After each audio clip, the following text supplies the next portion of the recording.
An agreement is being worked out to expand the Grantley Adams International Airport. Final checks as the Oval prepares for Buju's long walk to freedom. And in sports, it will be Bulls versus Cavs in the BABA President's Cup final. Broadcasting from our studios in the Pine St. Michael, this is CBC News Night, starting now. A very good evening to you with the Saturday, April 27th edition of the CBC News Night. I'm Ryan Broom. In our top story, a major expansion work is being planned for the Grantley Adams International Airport. Minister of Tourism and International Transport Kerry Simmons made the announcement as he addressed the reception for repeat visitors at the Blackwood Screw Dock. Sharika Griffith has that story. As the island's lone airport, the Grantley Adams International Airport is a major gateway for visitors to Barbados, as well as neighboring territories in the Eastern Caribbean. As such, there's now a need to expand the facility, and according to Tourism Minister Kerry Simmons, an agreement is currently being worked on to do just that. That will allow us to see 75,000 square feet of new floor space being built out at Grantley Adams Airport. And that is like building a brand new airport, annexing it onto the existing one. And that gives us, for the first time, an opportunity to see our capacity to handle arrivals move from the record level it now is at. At the close of last year, we reached a record of 687,000 arrivals. And I am not satisfied. I want us to get to 1 million arrivals as quickly as possible hereafter. On this note, Minister Simmons also revealed that his ministry is in the closing stages of inking a deal with Germany's largest airline, Lufthansa. Lufthansa has started to load flights. We have, without spending a dollar yet, because our marketing commitments have not begun, but we have 1,000 people coming out of Germany on Lufthansa already as a result of just the announcement. And 3 times weekly, they will be bringing traffic to Barbados from Frankfurt. But it gives us the might behind the gateway in Frankfurt of the world's most powerful airline in Europe operating on behalf of Barbados as a partner with us. Minister Simmons made the comments during a reception for repeat visitors. He also used the occasion to announce that towards the end of May, cruise liners which leave on Friday will be extending their stay. So they will not leave around 5 or 5:30 as they now are accustomed to do, but they will extend their stay later on into the evening to leave around 10 or so as to facilitate their guests, their passengers, our guests, participating in a Bridgetown craft market. This is expected to enhance the local tourism product and provide new commercial opportunities for small businesses. Sharika Griffith, CBC News. Thanks, Sharika. Well, the news of German airline Lufthansa's plans to begin a new service to Barbados has been welcomed by Chairman of the airport's board, Vic Finance. Speaking on the sidelines of a reception for repeat visitors, Mr. Finance told CBC that Europe represents an important catchment area for Barbados. But for most Europeans, you have to go from Europe to London and then London to Barbados. Having a connection directly out of Germany straight into Barbados is a tremendous boost. I have family, for example, in Sweden. That's going to be a dead easy thing for them. They jump on the train, they head down to Germany, and they're into Barbados.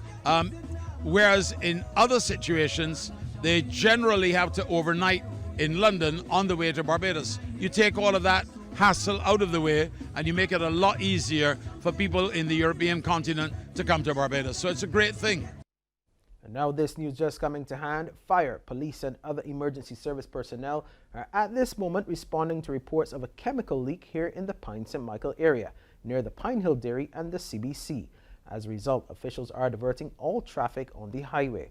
Motorists are therefore urged to exercise caution while passing this area. We'll have further updates as they come to hand. Well, Prime Minister Mia Motley has described the late South African President Nelson Mandela as an inspiration to the world, especially on how to treat people. Ms. Motley expressed the view when Nadaba Mandela, the grandson of the late president, paid her a courtesy call at government headquarters. The Prime Minister said that even though the anti-apartheid revolutionary had been incarcerated for almost 3 decades, 18 of those years at Robben Island Prison in Cape Town, he found it within himself to move to a higher place and extended forgiveness for all forms of evil. She said his sincere actions placed him in a form of leadership that was special, adding that if she had one major regret, it would be that she had never met Mr. Mandela. However, she stressed that he had still inspired her. She told Mandela's grandson that not just his family, but the world would continue to uplift and preach his message. Meanwhile, Mr. Mandela said he was enjoying his first visit to Barbados, adding that he wanted to return and talk to university and secondary school students. He said he lived with his grandfather from the age of 11, and last year he wrote the book, Going to the Mountain, Life Lessons from My Grandfather, Nelson Mandela, where he told his life through his eyes as a grandson. Now, also attending the courtesy call were Minister of Housing, Lands and Rural Development, George Payne, Attorney General Dale Marshall, Minister of Foreign Affairs and Foreign Trade, Senator Dr. Jerome Walcott, Minister of the Environment and National Beautification, Trevor Prescott, and Minister of the Creative Economy, Culture and Sports, John King. Now, also present was Mr. Mandela's host, Leslie Kalu. Well, the Transport Board today signed a major agreement with PSV owners that it says is poised to usher in a new era for public transportation in Barbados. The monumental occasion for public transportation came as the private and public sectors came together to officially sign off on the Transportation Augmentation Program, or TAP, as it is also known. Now, the board's acting general manager, Felicia Sue, was among the major signatories to the new agreement. TAP is being led by the Transport Board and is set to provide relief to Barbadian commuters by integrating participating PSVs into the board's existing fleet. The program will officially get rolling from tomorrow, Sunday, April 28th. Well, in just under 3 hours, one of the most anticipated shows in Barbados will get underway. That's when Jamaica's reggae superstar, Buju Banton, will begin his Long Walk to Freedom concert at Kensington Oval. Now, earlier today, the band was going through its paces, rehearsing various aspects of the show. Stage crew and other workmen were busy making sure everything was in place for tonight's show. Thousands of Barbadians, along with visitors who have flown into the island, are expected to pack the Oval. Now, in other news now, there was initial mixed reaction to the changes to this year's Crop Over Festival, but Culture Minister John King says many stakeholders have now accepted the changes. Among the major shifts is one song at the finals of the Pickle Crop competition and no semi-finals. He says when one looks at the major competitions on the world stage, performers only sing one song. You get one shot at making that impression.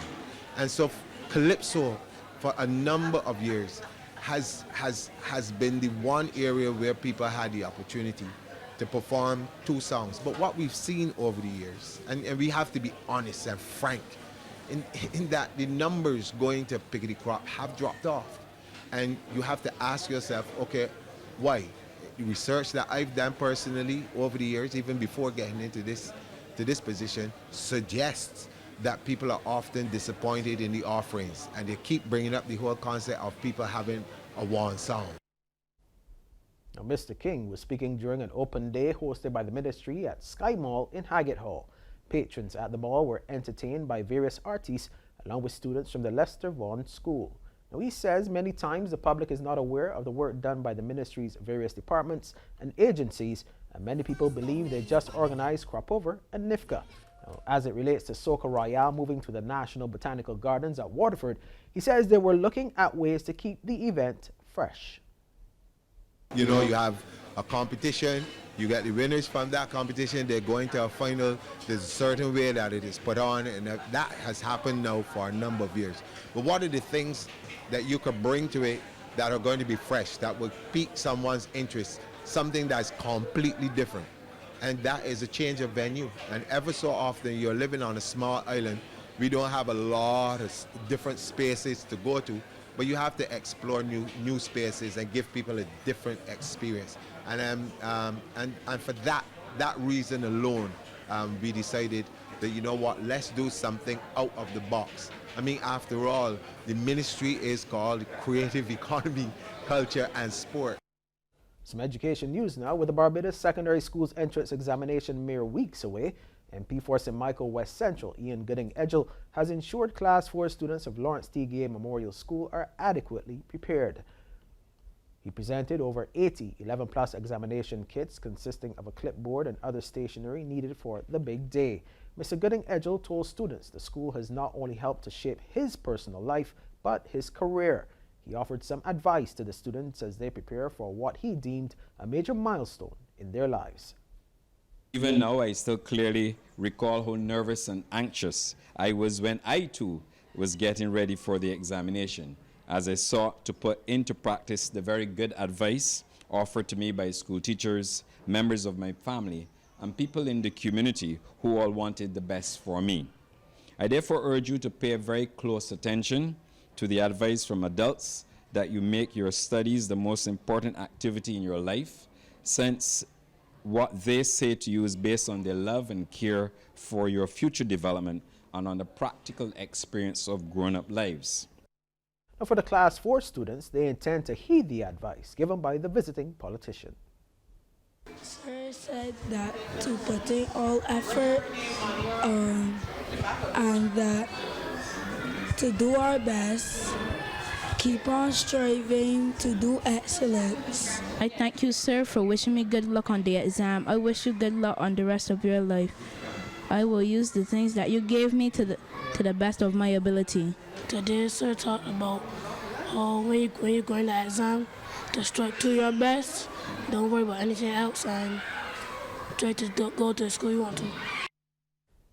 Now, as we told you earlier, fire, police, and other emergency service personnel are at this moment responding to reports of a chemical leak here in the Pine-St. Michael area, near the Pine Hill Dairy and the CBC.